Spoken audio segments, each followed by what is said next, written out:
yesterday afternoon, is that on? No. How's that? Better? Okay. All right. Yesterday afternoon, AJ's like, okay, what kind of timing you got? Every year, it's what kind of timing are you at? And I said, 19 minutes. He looked at Jessica and said, what kind of time's he at? 19 minutes. Is that the company line? And we both laughed. And I said, it's my last one, and the restaurant serves lunch. We'll be okay.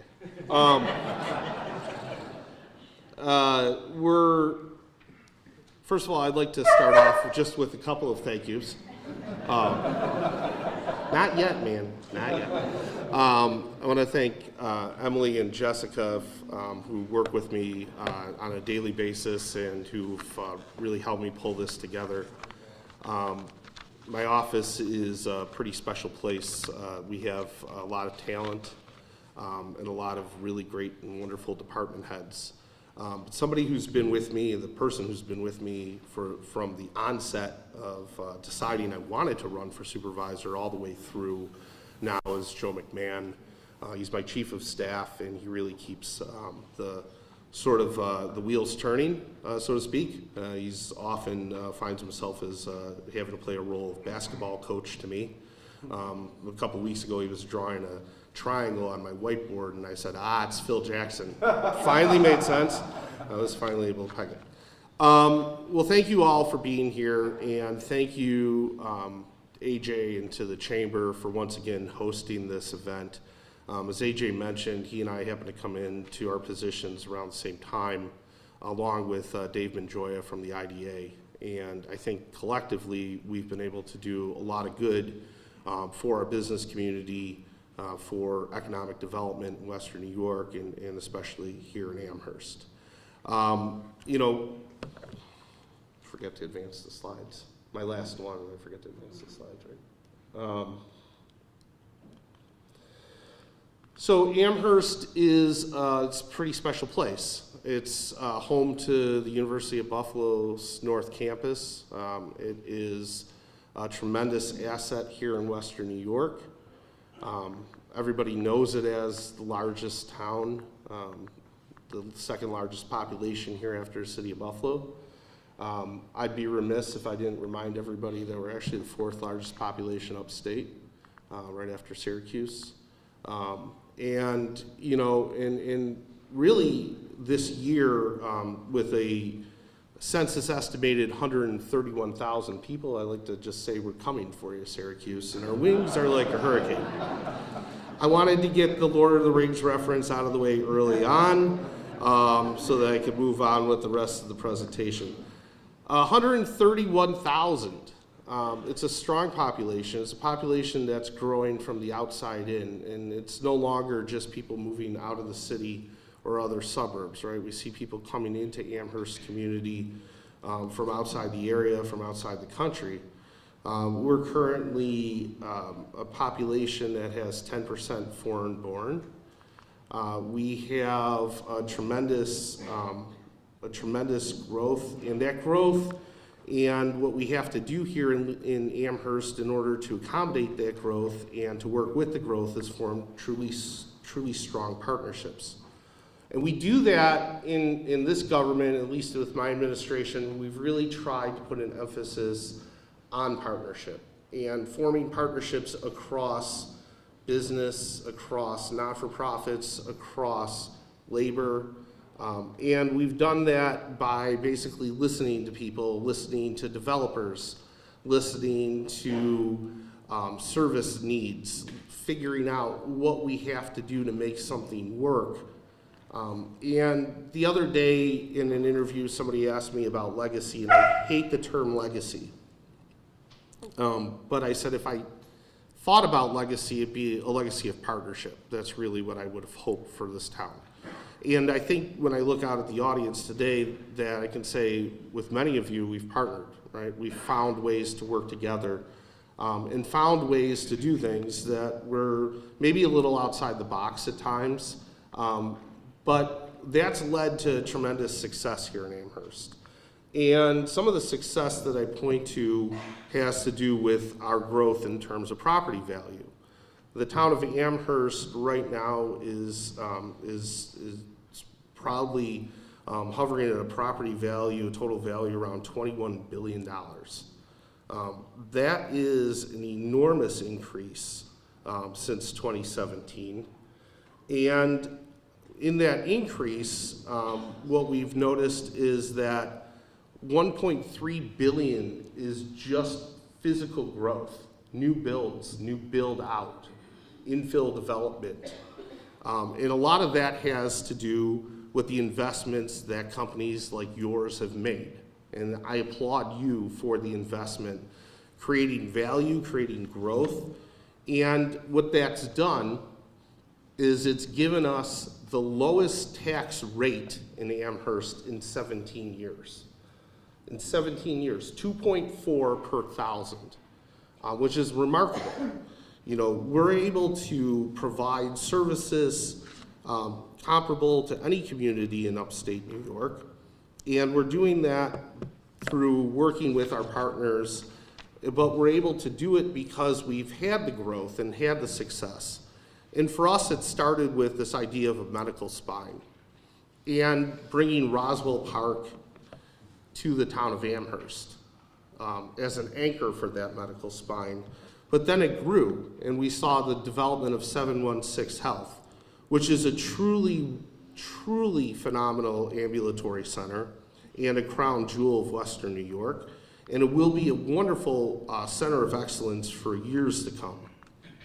But other places, Excelsior Orthopedics, Dent Neurologic, UB Neuro, have all made huge investments here along that medical spine. Moving forward, we see development offshoots that have happened in some of the least likely places in town. This is Main and Transit.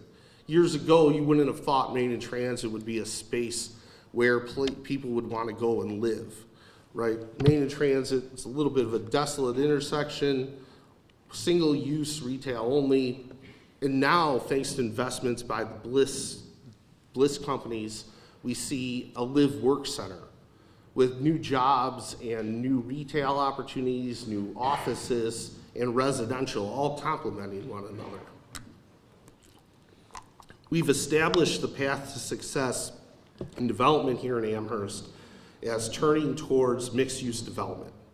And the point in Main and Transit is one good example of that.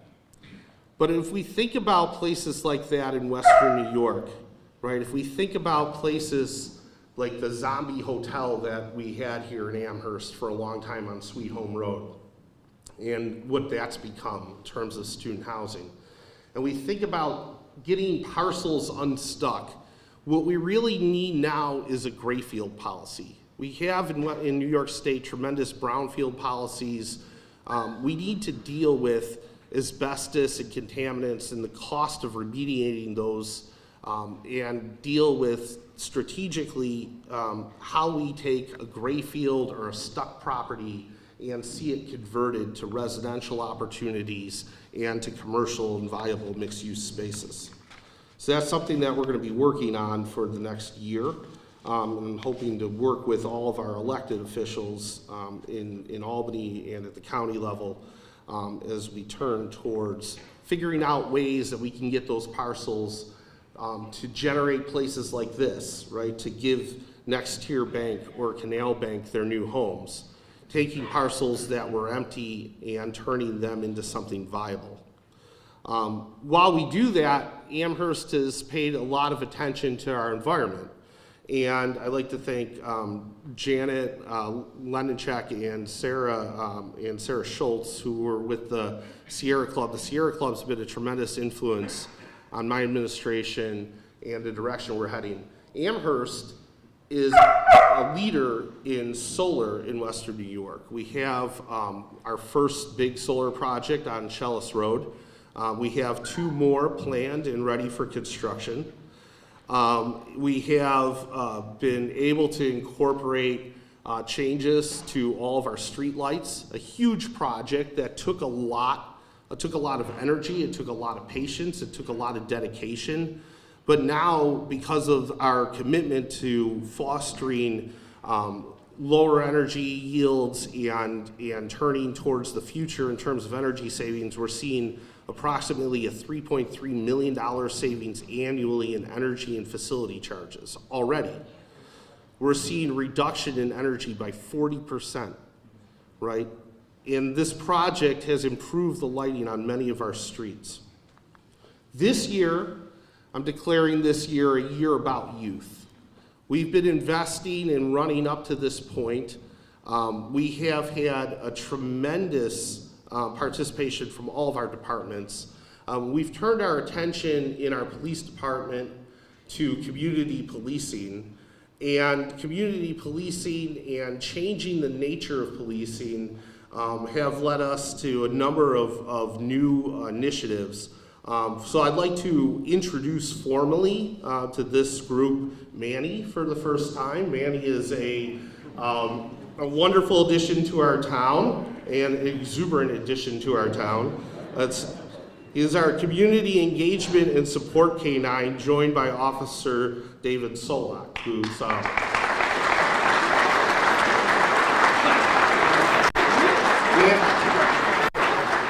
Manny's been a hit with all of our schools, and Officer Solak's been possibly the most forgotten name in the business. We apologize for that.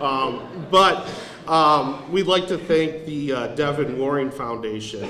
Manny is here to work with our police to reduce anger, anxiety, depression, and reduce symptoms of PTSD.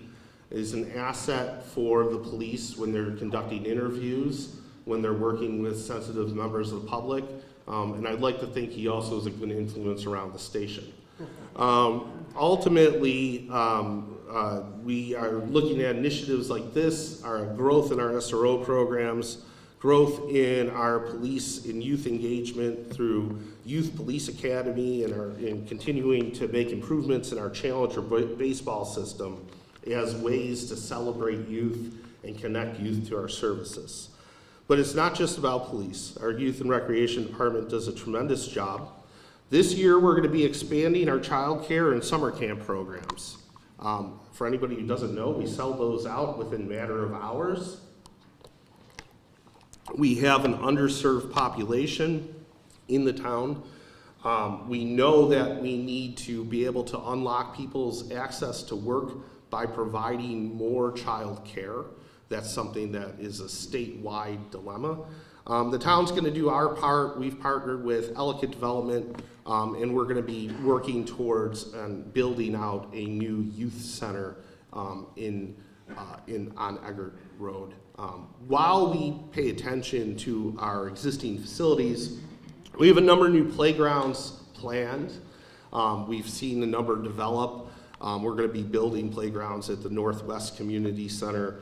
We're going to be building playgrounds at our library, our central library, and at Central Park.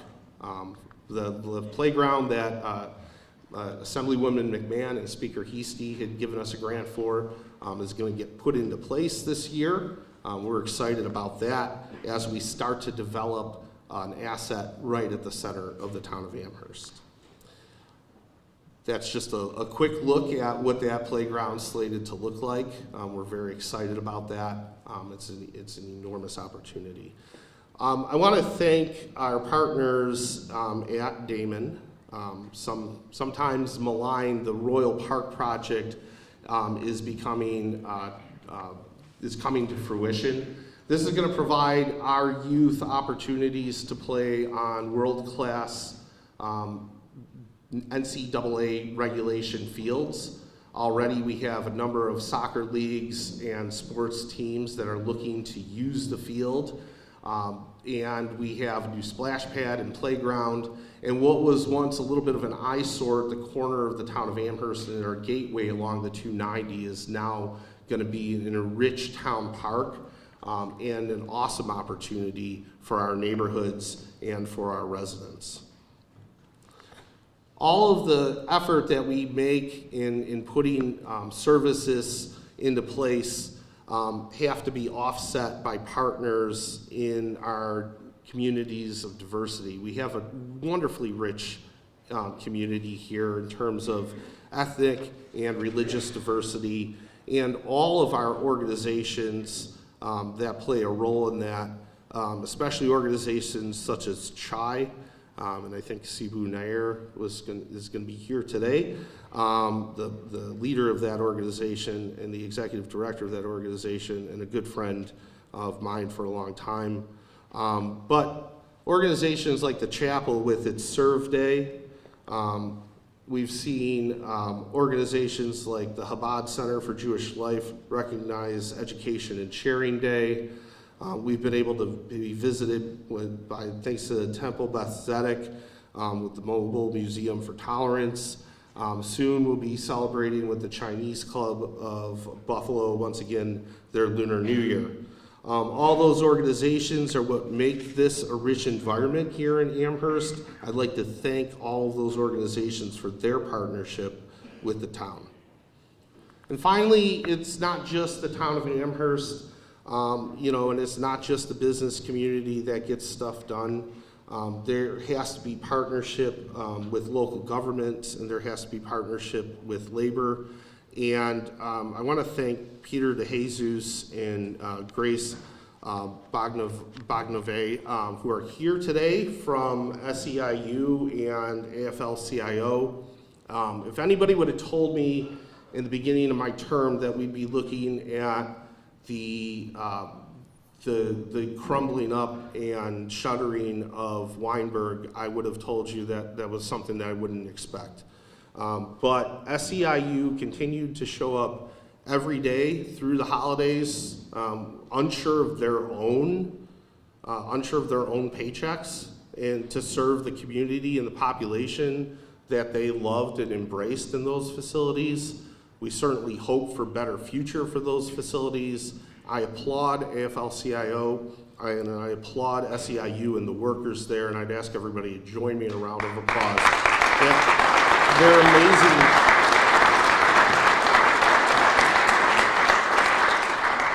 If you go into any of those facilities, and you realize what it takes to serve some of our neediest population in our skilled assisted nursing facilities, you would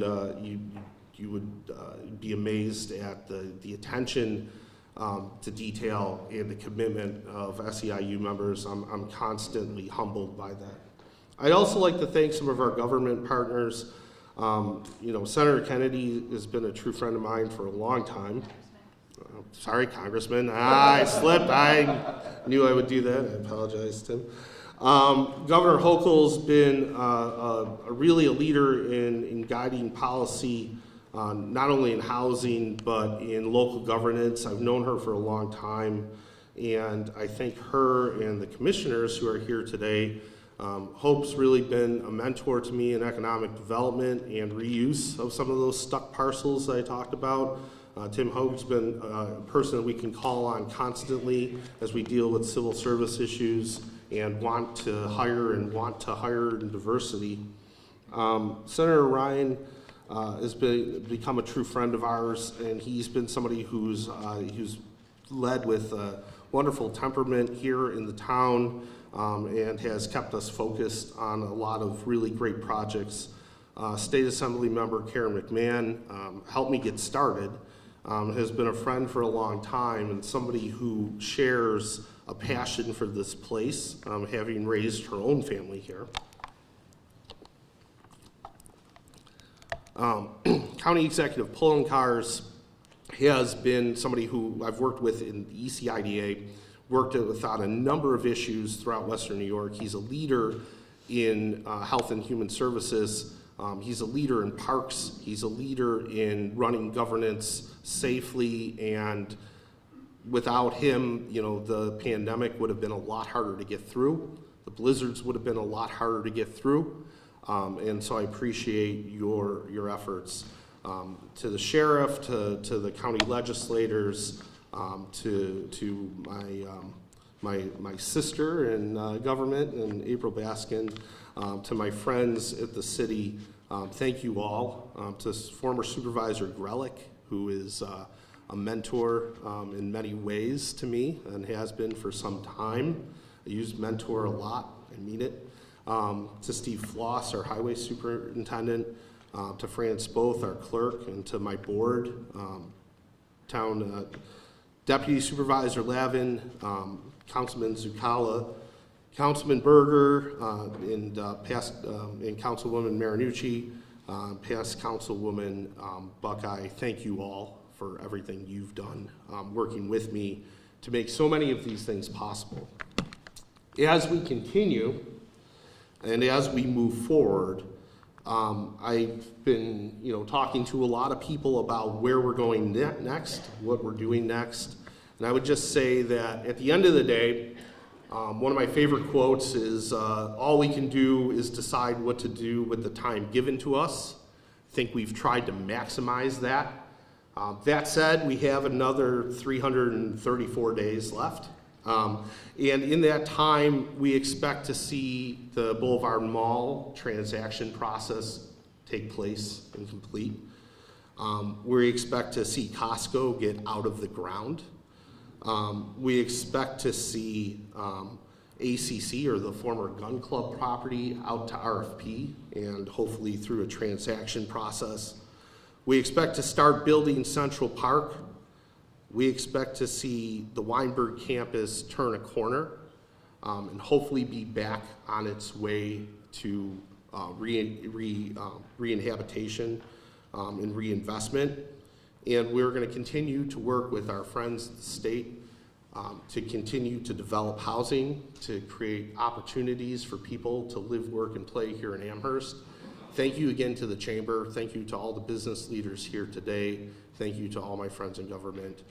It's been a wonderful 7 years and a month. I'm looking forward to working with you over the next 300 plus days and for time to come. So thank you all, and thank you, AJ.